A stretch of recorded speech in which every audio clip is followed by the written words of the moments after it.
Ima Olivia Kwawa about G series, hot news, all time, latest and hot news. Everybody, Bremo, Nicholas Omane, Acheampong, Acheampong, and Sammy walk out with some Mahama Casa, and non as of evidence and I and Sammy Bray. Now, Senator and 7 said. So we now subscribe to the channel that best say over subscribe.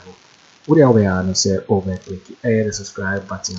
Now our daily notification. We have a new video also once ever can be. After we are now like video, give us a thumbs up. Nothing share my awful for so now when you be now warned. Afriyie you go a year ends. Nicholas Omane Acheampong are into a gospel musicians. Say why I'm a politician. Now I know na wako pio a piece of entertainment review our day and some atuja when host no a kusia Boakye the darling boy. Now what say what about Mahama na chese free SHS oba obetwem na nne koye echinwa show ayese hifa na Mahama ka say free SHS oba obetwem eye Nicholas Omane Acheampong na no mache koye back and forth we kana we aka yeti some e course abraye Nicholas Omane Acheampong wo ka say Mahama ba obetwa free SHS no ay koye echinwa show de ndende here and somewhere a course ewo in Tizako. Kawansem because you say Okoto Abama Mahama. Okoto Manu Oba Obetwem Sadi Maka Dada. O say Okoto Abanuma Mahama Woba Obetwem. Mahama Kase Yeto Abamanu Obetwem Anas. Okay. Oh, now I am Mama Yanka Enokre.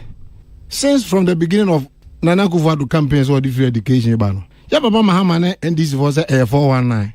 Me woni o ma bebre o me phone yiso. As a video TV so near wa kamebo bia mo ahwe a ono ankasa so se eni kwan se ye introduce free education a ono aka you know but no what's them now kind empacho masem bisani you o say Okoto Abama Mahama oba obetwem me evidence am dey kasa masem bisani anko Mahama ehifa no jina ka se yeto Abama na obetwa free SHS no ehifa no ka me boss okwasi wadawroma we a renowned journalist onni Ghana hana omampani Mahama se free education no 419 me say ehifa me so me bizao dabi umusa masem that me new concept me bizao dabi okay me misa boss me misa nyabuche ma men set rule no ye ati ase bia onima okay one ma has obebusa masem oh boss na bibia me bibia me ametumi bisa niko mesi one ma has obebusa masem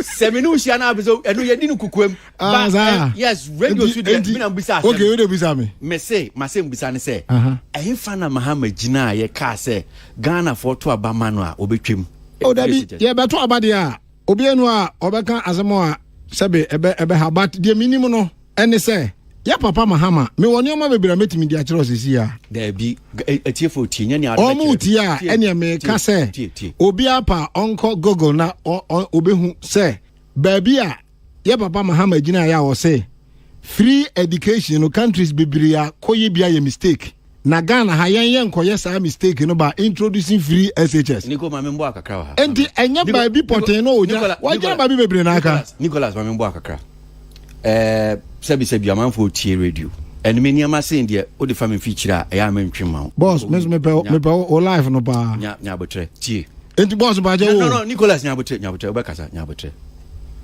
waka obroni kan categorical waka sisi pi ka make o se bia meboa say ampa na yakoya nim no obua na Mahama o se meboa yes Mahama engineer be bia nka say oh nya botre because I want people to learn about my producers na media be famro na Nicholas me say o kan asem si o say Mahama say Ghana for to Abama na man ka say Mahama say me say Okoto Abama ye papa Mahama oba obetwam and na me say that is my statement and na me say obetwam because ojina ifa no obetwam on grounds say o see free education enye okay when and I'm say let your producers come and take something from me to come and show you I'm for T radio so and I'm for T radio na me obi bi na TV as I say who conduct we na say radio no kan asem na me bisa ya wo Ghana ha no and I make us ye kasa no obi a betimi akọ Google na wakwa akọ check say asem America no Omane wanka me say Mahama nka bibia jaja we dey onka ya we dey oye journalist so baje jimi ase na make am ma me titiro mu onka bibia during 2020 I will not allow Mahama the spokesperson spokesperson but I won't allow you to use my platform to misinform what people. I'm saying no akoda kura nim say Nicholas, me nkasa ma Mahama. Me nkasa ma NDC. I don't care if that is. Hold on. Nicholas, menyesa. Na me say. Oh, menyesa. Oh yes sir. Me na control mic. We am you with him. Oh, there be nyabutre. I'm saying that. Oh yes sir. It is. Papa Mahama. Nyabutre. Also, I catch you also about him. Nicholas. Oh yes sir. Me you with him. Okay, what dey kasa me tie. Me say. Me makwan na use me radio. En futru enfengu amanfo ni so. Me adwuma no. Enti u betena ha na so betu. Enti wo se dan bisa me questions na me ma answer. Ni bisa question ntimi nya no. Ma ya no. Me say Mahama e fa no gina so obetwa free SHS mu. Eno an say o 419. Na boss, me pa cha wo. Statement na me kan ye no. Enye se ma bo me tirimu po na me kan wo. Me say wa bo tirimu po. How? Wa bo tirimu po. Sir. Yeah. Enye ma o producers na meje je me kuta as me evidence no mra wo na. Fa send me. Oh, see. Yes. You can WhatsApp the thing, whatever it is, no, just WhatsApp. You ultimately WhatsApp on your mother, Bremi de Bia. WhatsApp Fabremi. WhatsApp Fabremi. Yes, this is some of the propaganda people do. And like I said, well, men kasama NDC, men kasama Mahama. But I would also not just allow the radio platform to be used to also misinform and just tumfutrogu ni peni so keke. I have this voice. Also about beseni bibi na metie. But I also have this voice that I'm going to play. Na tie for muntie. Say ehifa and out is ebia Mahama or can you king. Ehifa. In the first 3 months of my coming into office, we will hold a stakeholder consultation with parents, teachers, and educational experts to identify and eliminate all the bottlenecks that are affecting the effective implementation of the free SHS program. Mr. Chairman, free SHS is here to stay. Indeed, it is underpinned and guaranteed by the 1992 Constitution of Ghana, and it cannot be reversed by any government. Mr. Chairman, but all administrations, including this one and any future one, have an obligation to make it a qualitative and enjoyable experience for our children. I'm determined to make secondary education a beneficial learning experience more than the current miserable conditions our children are having to face under the Nana Akufo-Addo administration. At a later date, before the election of 2020, I intend to lay out in detail before all stakeholders and the good people of Ghana our blueprints for the educational sector, and especially our plan for making the free SHS program more sustainable. Of course. Asema kan tie. Me pese tie fo na tie ase. O ye gospel nyumtuni. Stay in your lane to gospel. Na politics na wo ye ne se obeye nso atiase ye because audio you don't need to talk about politics. Audio na no, I'm saying that obeya nyabutre ne suan ye. Na say what did I say here which is not true? Insure na wo dware wo mu. Insure na so che wan hwe be fa. Akwasi. Nyabutre me say. No, Nicholas, nyabutre. They won't can men to us here. Are you guys trying to convince the listeners say? Don't stop doing former this. President Mahama wan kasa free education no enu kwase introduce one. Bro, me boy, I no tie. E dey na boy. Unti bro no. Na the okay na never waka. Dia mean some dia ma no eh. Unfashi mami, you just came. I'm on air. What's it mean tie? I'm listening. Oh yeah, what's it mean forward? Me say forward. Me say forward ni hwe. Me say fad. Enipa no kasa e video. And I won't share. I don't even see. And now they are calling. Video now. Who's or no nekasano. Video now. Their band is even blurred. And black. You don't even see the video. You don't even see. Say blur. Any pan voice is him. That is why you insist. Akwasi. Now we name AI. Asas is to be. Only AI voices. Don't you know, sir, people even generate voices. We need to be able to generate two voices. Stop being, no, you are demonstrating ignorance, and I'm trying to show you, sir. I didn't know, you know. Voice be not the amount. My Bob voice. Mahama Kasa. Mahama said, former President Mahama is against the free education policy. Where did he say that? And Niami boy, why did Mahama say? Niami boy. Of course, he said it, and I'll play it again for you to. I am not a small boy.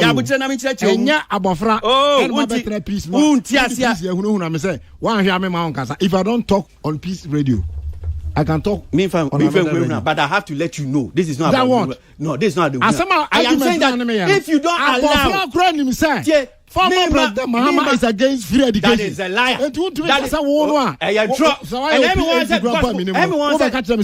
said gospel to me. You can come and sit on radio and lie like that. And lie about what? You are saying the man is against free SHS. The man hasn't said he's against free SHS. And you are still insisting. And when I say, oh yes sir, may you have you meeting around. Because you are misinforming people. The person has not said that. And I will not allow. You can't even produce my voice. You can't even produce that. For the understanding. Nicholas, you've sent me almost 3 audios. I'll play for people to hear. You have sent me. How come this particular audio you can't send it to me? You have sent Mamimbi Meno chat just about some few days ago. Nicholas, catch him making. You have sent me almost about 3 audios. You are talking about the OC orphans. You are talking. If I'll play for it. No, wrong, man. I am saying that you send me. How come this one you can't send? You can't send this one to me because this is a concocted video. I am trying to send it to you. Must send it, but Maya, I'm still making sure you get it. It's a concocted video. Now, stop lying. Stop lying. I didn't think I was say. I didn't know. What was I You don't know. The man has not said anything. You are here. You are saying that the man said he's against free SHS. I am not the man has said it from me body. You are still going around with your ignorance self, and you are doing this. Stop doing this, Nicholas. Stop doing this. Stop doing this. Stop wallowing this ignorance. Ignorance. I'm trying to educate you. Secretary, he's an MP. May I educate you? He's an MP. Let him educate you. Stop. To me, educate me.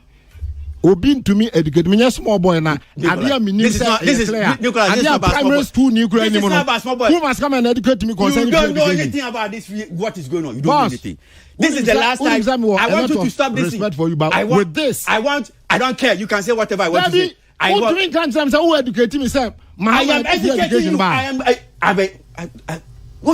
not. Now the old boy and one guy I started free SHS. You're the guy. Is that what you are talking about here? Is the argument about who started I started free SHS? Is that the argument? That is not what I'm talking about. Is that true? That's not what I'm talking about. Look, Mahama said free SHS is here to stay, which you don't know, which you are going around lying. You are lying. Stop lying. Nicholas, let this be the last time you go around saying that thing. Let this be the last time. Let this be the last time. Stop. You are going This is too big for you. Stop lying. You are lying. Stop lying. And Fatah, we are gospel to me. If you want to do politics, do proper politics. Stop misinforming people. Stop miseducating people. These things, it doesn't help Ghana. Sadia Masay and Boa Ghana. You are going around. You are telling lies. You are polluting people's minds. And you are continuing. I'm trying to educate you. And over your politics are your politics. But what the man has not said, don't say the man has said that. You are still going around and you are lying. You are saying the man said this. I said, no, I'm educating you. I'm trying to let you know the right thing. You are still going around and you are doing. I won't allow that. I don't care if you want to say I am speaking for NDC. If you say the same thing about MPP, Mahama, or what, I'll say the same thing. Stop lying. This is lies. Nicholas, don't do that. Media for no ya bomb pana kwesi u kan ho aka no kure ni jade wo ye no. Fine. I don't care. Media for na NDC for bomb pana se u kan ho a kana mi ho. You are NDC ni bia ni ho a obeka kira me say. Me say I want yanko ya sapon. See ya sapon. Ya sapon. Yeah. Na wa kan de wo pa wi ya sapon. Ya sapon. NDC for na ya bomb pana. You are still here. You are still doing. You are still wallowing your ignorance. As a journalist, no be a referee. You are still as a journalist, be a referee, be like a referee. Ahanye Park. Ahanya Park na area. Ahanya Park. Anya referee say go say go AstroTurf to go ball. Nicholas, we have to media for na ya ball. I am telling you, if you are here to say Mahama na ro jam kwa menko. Nico, ene oni nyame nko me da se. Ede life no. O fra me say yamra ya me kan ya sapon asem.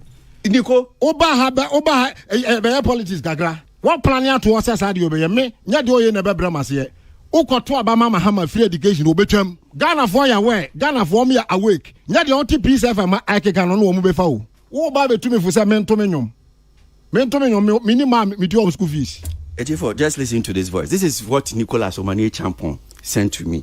Me bo NDC for ji. Me mo obi achiba Omane nyo obi enko ade a. Ye nyina ye de a. Bra. Sinyame FM. Mi be wie na mama.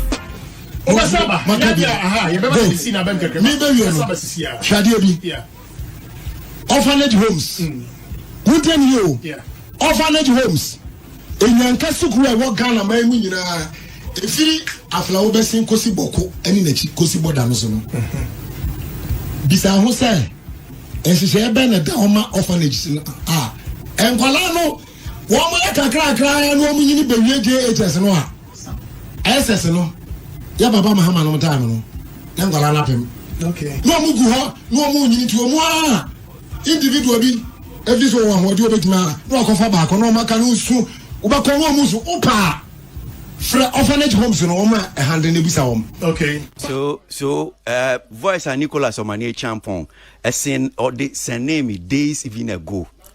Days ago ye be kan ho asem. And then kan ho asem so be try radio so no kase bia me say yeah politics anya no correct. This is a voice he himself sent it to me that and this is what is going on. One say mubetia me born no he was on a certain radio station. And this is what Nicholas Omane Acheampong echo round doing. Tumfutrugu amanfo so about say we NDC no does not stop me from giving out my mind. So on record minya NDC. Efutro na wonya NDC ni a senya wano ade beka say NDC ni no. Efutro na mde gu obi ni say. De watie na say efutro no tretremu ma atiefo efutro na say. Efutro na de tugu amanfo so ene say. O say omoto abama Mahama. Wa look ade a wabatie no na me seka ka ho asem. Omobeto eye obetwa orphanage homes no na mutua school fees ma o ma na. Obetwa free SHS mu. That is what I am just telling you, sir. Stop doing that, Mahama and count. Enunti, mame nka de America no. Now, Nicholas, Mahama, I can't tell you, say free education, no time on so yeah. Now we shouldn't introduce it now. One hour we are graduating now. We Ghana Hawante. MPP for Ben or move this as a modi two assume. Edia asem. Ada me hano me baby. MPP for Ben on casa. Said say Osi Oba Obicha. Oh my boss. What the fuck forget to Osi? Man can't now say Osi me and I'm see Oba Obijam. Okay, so me ma be 3 minutes. Can I say? Na be kan ya. Asem ben abeza me kan. Osi MPP for Ben did there 2 minutes. Odia kan Osi me buy ya me no kasa ya no bra. Man can't now say Mahama say eye na we ni ya ye. Now Osi free education you know. 42 nyabote. Exam 42 me ma 3 no 43 me ma 3 minutes kan nya peso. 3 minutes na ya papa ko ya boaje de amame de make say atiefo ni say obi anya bofra Ghana ha say ono ye journalist na owo interest wo NDC for agenda mu no me so me wo agenda e wo free education num say mo koto abama Mahama oba obetwam. That is what I'm saying. Me kan try wo say ono a machia Mahama no obo mamane based on the fact say wono an kasa num asemu a it's online, it's everywhere. Uko Google obehu say free education must not be introduced, and based on that, if you go and vote for Mahama for 2024 elections, munye ready say mo san kutua school fees. Period. Maybe. I see. Okay. So yan kan ya sapon komo no. And I see ya wa bre. Oh, that be the way we conduct yourself. Mama 3 minutes in pacho. Me kasenti but say the who to me for say. Who to me for only baby me from the Nicholas Menyesa. Ono kasenti Nicholas, I've given me too for Nicholas, I've given you 3 minutes. We are aware. Say a bomb baby. Okay, Etiefo, I think I've done what I gave him 3 minutes. Be man 3 minutes. So on kasa. On kan ye wona akoma so bia. On kan now let's talk about Acheampong. He's still going on and on and on and on. Major no kwan na wako na ya to edwumedie ni so. You're waiting for winning and somewhere Nicholas Omane Acheampong the two guys watches Mahama will be trying free citizen. Then the way to show studio on. The guy was a juicy news and our channel. So we can subscribe.